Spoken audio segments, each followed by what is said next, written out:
Hello friends, welcome to my new video. Reading is an important part of every language. And to improve reading we must listen well first. In this video you will listen an astrologer's day lesson.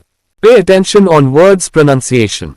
I am planning to make videos on each chapter, so do tell me how do you find this video in comment section. Thank you. Punctually at midday he opened his bag and spread out his professional equipment, which consisted of a dozen cowrie shells, a square piece of cloth with obscure mystic charts on it, a notebook, and a bundle of Palmyra writing. His forehead was resplendent with sacred ash and vermilion, and his eyes sparkled with a sharp abnormal gleam which was really an outcome of a continual searching look for customers, but which his simple clients took to be a prophetic light and felt comforted. The power of his eyes was considerably enhanced by their position placed as they were between the painted forehead and the dark whiskers which streamed down his cheeks. Even a half-wit's eyes would sparkle in such a setting. To crown the effect he wound a saffron-colored turban around his head. This color scheme never failed. People were attracted to him as bees are attracted to cosmos or dahlia stalks. He sat under the boughs of a spreading tamarind tree which flanked a path running through the town hall park. It was a remarkable place in many ways. A surging crowd was always moving up and down this narrow road from morning till night. A variety of trades and occupations was represented all along its way: medicine sellers, sellers of stolen hardware and junk, magicians, and above all, an auctioneer of cheap cloth, who created enough din all day to attract the whole town. Next to him in vociferousness came a vendor of fried ground nut, who gave his ware a fancy name each day, calling it Bombay ice cream one day, and on the next Delhi almond, and on the third Raja's delicacy, and so on and so forth, and people flocked to him. A considerable portion of this crowd dallied before the astrologer too. The astrologer transacted his business by the light of a flare which crackled and smoked up above the groundnut heap nearby. Half the enchantment of the place was due to the fact that it did not have the benefit of municipal lighting. The place was lit up by shop lights. One or two had hissing gas lights, some had naked flares stuck on poles, some were lit up by old cycle lamps, and one or two, like the astrologer, managed without lights of their own. It was a bewildering crisscross of light rays and moving shadows. This suited the astrologer very well, for the simple reason that he had not in the least intended to be an astrologer when he began life, and he knew no more of what was going to happen to others than he knew what was going to happen to himself next minute. He was as much a stranger to the stars as were his innocent customers. Yet he said things which pleased and astonished everyone. That was more a matter of study, practice, and shrewd guesswork. All the same, it was as much an honest man's labor as any other, and he deserved the wages he carried home at the end of the day. He had left his village without any previous thought or plan. If he had continued there he would have carried on the work of his forefathers, namely, tilling the land, living, marrying, and ripening in his cornfield and ancestral home. But that was not to be. He had to leave home without telling anyone, and he could not rest till he left it behind a couple of 100 miles to a village. It is a great deal, as if an ocean flowed between.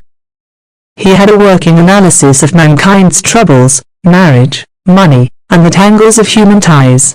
Long practice had sharpened his perception. Within 5 minutes he understood what was wrong.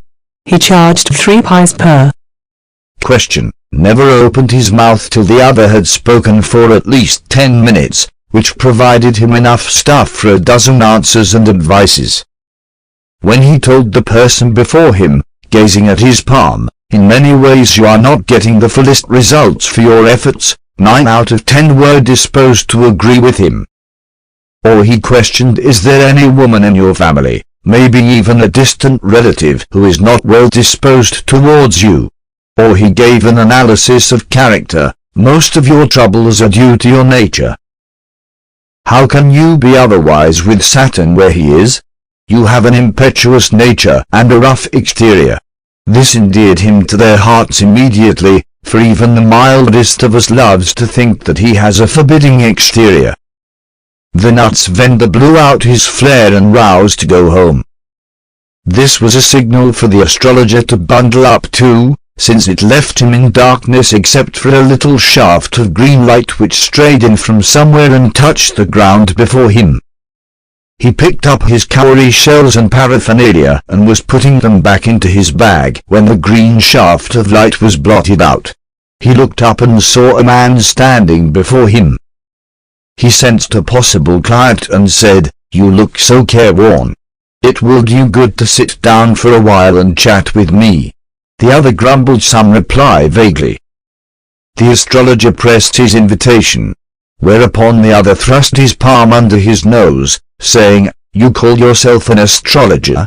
The astrologer felt challenged and said, tilting the other's palm towards the green shaft of light, "Yours is a nature." "Oh, stop that," the other said. "Tell me something worthwhile." Our friend felt piqued.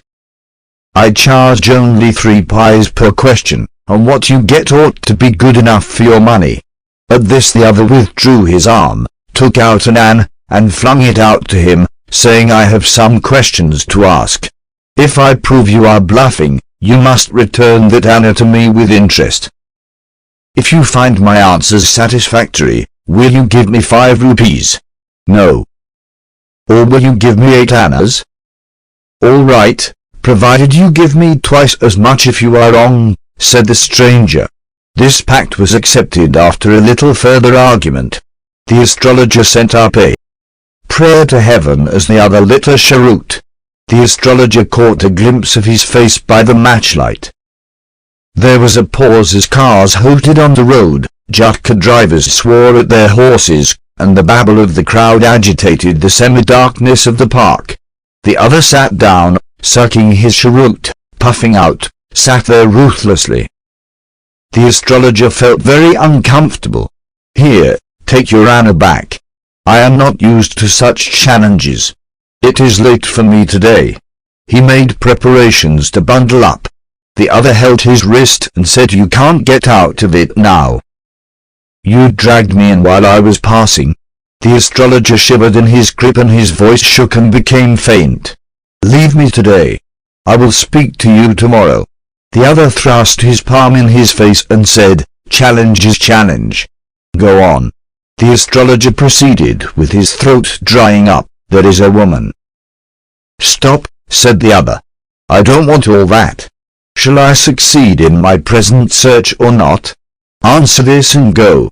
Otherwise I will not let you go till you disgorge all your coins." The astrologer muttered a few incantations and replied, "All right. I will speak.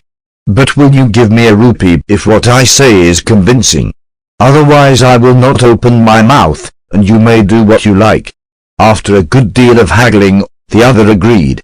The astrologer said, "You were left for dead. Am I right?" "Ah, tell me more." "A knife has passed through you once," said the astrologer. "Good fellow." He bared his chest to show the scar. "What else?" "And then you were pushed into a well nearby in the field. You were left for dead." "I should have been dead if some passer-by had not chanced to peep into the well," exclaimed the other, overwhelmed by enthusiasm. "When shall I get at him?" he asked, clenching his fist. "In the next world," answered the astrologer. "He died 4 months ago in a far-off town. You will never see any more of him." The other groaned on hearing it. The astrologer proceeded. "Guru Nayak, you know my name." The other said, taken aback. "As I know all other things. Guru Nayak, listen carefully to what I have to say. Your village is 2 days' journey due north of this town. Take the next train and be gone. I see once again great danger to your life if you go from home." He took out a pinch of sacred ash and held it to him. "Rub it on your forehead and go home. Never travel southward again, and you will live to be 100. "Why should I leave home again?" the other said reflectively. I was only going away now and then to look for him and to choke out his life if I met him. He shook his head regretfully. He has escaped my hands. I hope at least he died as he deserved. Yes, said the astrologer. He was crushed under a lorry. The other looked gratified to hear it. The place was deserted by the time the astrologer picked up his articles and put them into his bag. The green shaft was also gone, leaving the place in darkness and silence. The stranger had gone off into the night, after giving the astrologer a handful of coins. It was nearly midnight when the astrologer reached home. His wife was waiting for him at the door and demanded an explanation. He flung the coins at her and said, "Count them." One man gave all that. 12.5 annas, she said, counting. She was overjoyed. I can buy some jaggery and coconut tomorrow. The child has been asking for sweets for so many days now. I will prepare some nice stuff for her. The swine has cheated me. He promised me a rupee, said the astrologer. She looked up at him. You look worried. What is wrong? Nothing. After dinner, sitting on the pole, he told her, "Do you know a great load is gone from me today? I thought I had the blood of a man on my hands all these years. That was the reason why I ran away from home, settled here, and married you.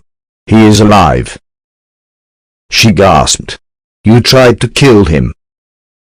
"Yes, in our village, when I was a silly youngster. We drank, gambled, and quarreled badly one day. Why think of it now?" "Time to sleep," he said, yawning, and stretched himself on the pole. Arcana.